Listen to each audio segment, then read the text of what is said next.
Il y a beaucoup de personnes qui me demandent comment est-ce que je peux être optimiste, parce que je suis effectivement très optimiste et je vous assure que l'avenir, ça va très bien se passer.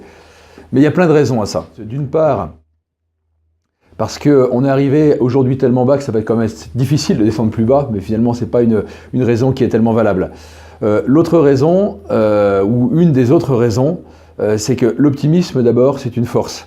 C'est une force parce que ça nous projette vers quelque chose de bon vers lequel on veut aller. Quand on est véritablement concentré sur le bien, quand on est concentré sur le bon, ça donne des forces vitales qui vont très largement au-delà de celles de la destruction.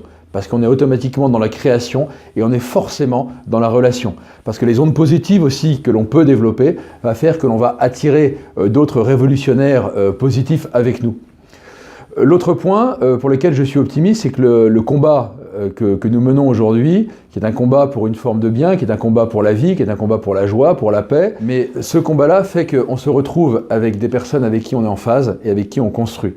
Et ce bonheur que nous avons tous les jours de pouvoir reprendre la bêche et de pouvoir travailler le sol avec des personnes avec qui on partage des valeurs, des personnes en qui on a confiance, et ça c'est un point qui est essentiel dans l'optimisme, c'est la confiance que nous avons les uns dans les autres parce que nous partageons les mêmes valeurs.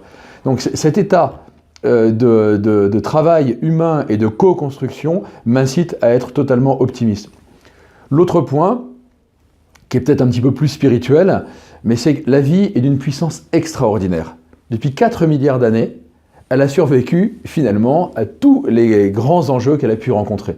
Des périodes de glaciation, des périodes de réchauffement. Il y a eu des moments où il y a eu presque 70 à 80% des espèces présentes sur Terre qui ont disparu et pourtant la vie est revenue sur place. Alors évidemment, la seule question c'est, après les grosses tensions qu'il y a aujourd'hui sur les systèmes vivants, est-ce que l'espèce humaine sera, elle, capable de s'adapter? Et finalement, c'est d'ailleurs la seule question. La planète ne risque rien, la vie ne risque rien.